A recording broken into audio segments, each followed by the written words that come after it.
ایک آدمی تھا، اس کی کسی عالمہ لڑکی سے شادی ہو رہی تھی. تو عالمہ لڑکی نے یہ شرط لگایا اس لڑکے کو کہ میں تم سے شادی کروں گی اس شرط پر کہ شریعت کے مطابق ہم زندگی گزاریں گے. تو وہ آدمی سیدھا سادہ تھا نیک آدمی. وہ بڑا خوش ہو گیا کہ شکر ہے عالمہ لڑکی ہے، شریعت کے مطابق ہم زندگی گزاریں گے تو انشاءاللہ دنیا اور آخرت دونوں بن جائے گی. تو جب شادی ہو گئی تو اس لڑکے نے اس شوہر سے کہا کہ میں نے کہا تھا نا کہ شریعت کے مطابق زندگی گزاریں گے. لڑکے نے کہا بالکل جو آپ کہو گی اسی طرح شریعت کے مطابق زندگی گزاریں گے. تو لڑکی نے کہا کہ دیکھو شریعت میں آپ کے بوڑھے والدین جو ہے ان کی خدمت میرے ذمہ نہیں ہے، تو لہٰذا میں ان کی خدمت نہیں کروں گی. اور اسی طرح شریعت میں ہے کہ بیوی کو الگ گھر بنا کر دو اور جو ہے نا اپنے ماں باپ کے ساتھ نہیں رکھو، تو لہٰذا مجھے جو ہے نا الگ گھر بنا کر دو تو ہم شریعت کے مطابق زندگی گزاریں گے، آپ نے وعدہ کیا تھا. تو اس آدمی نے کہا میں نے وعدہ تو کیا تھا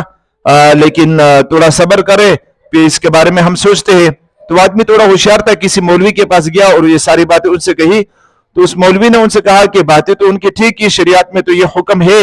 لیکن ضروری نہیں ہے پورا کرے تو بہتر ہے، نہ کرے تو کوئی مسئلہ نہیں ہے، لیکن شریعت کا حکم بہرحال ہے.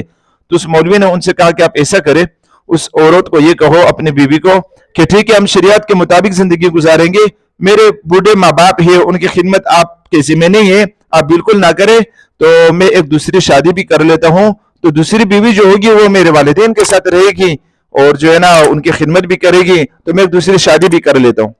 تو بس یہ بات کہنا ہی تھا کہ اگلے دن اس کی بیوی نے جو ہے نا والدین کی خدمت کرنے لگ گئی اور جو ہے نا جو بھی اس کے والدین کہتے تھے فوراً کھڑی ہو جاتی تھی کہ جی حضور حکم کرے میں خدمت کے لیے تیار ہوں. تو اس شوہر نے کہا کہ یہ کیا ماجرا ہے، آپ تو کہہ رہی تھی کہ شریعت میں نہیں ہے. تو اس نے کہا نہیں شریعت میں سب کچھ ہے، بس دوسری شادی نہیں کرو. تو دیکھو مولویوں کے ساتھ اٹھتا بیٹھنا رکھو گے تو کم سے کم یہ چالاکیاں بھی آپ کو پتہ چلے گی کہ بھائی شریعت میں تو بالکل اس طرح حکم ہے کہ بیوی کے ذمہ نہیں ہے، ان کے اوپر فرض واجب نہیں ہے کہ والدین کی یعنی شوہر کے والدین کی خدمت کرے، لیکن اگر کر لے تو بہتر ہے، احسان ہے، ان کو ثواب ملے گا، ان کو یہ نیکی ہے اور جیسے کرنی ویسے برنی. اگر وہ عورت جو ہے نا آپ کے والدین کے یعنی سسر ساس کی خدمت کرے گی تو وہ بھی تو کل ساس بنے گی تو اس کے بھی لوگ جو ہے نا اس کی بہو خدمت کرے گی، تو جیسے کرنی ویسے برنی، احسان نیکی بالکل کر سکتی ہے، حرام نہیں ہے. اور اسی طرح جب شوہر نے یہ کہا کہ میں دوسری شادی کروں گا تو وہ عورت پھر فوراً جو ہے نا خدمت کرنے لگی. اور دوسری شادی کرنے کی جو ہے نا مرد کو اللہ تعالی نے اجازت دی ہے 4 شادیوں کی، اگر استعداد رکھ سکتا ہے اور جو ہے نا حقوق ادا کر سکتے ہیں تمام بیویوں کا تو پھر وہ آدمی جو ہے نا 4 شادی بالکل کر سکتے ہیں. بیوی کی اجازت کے بغیر بھی، ان کی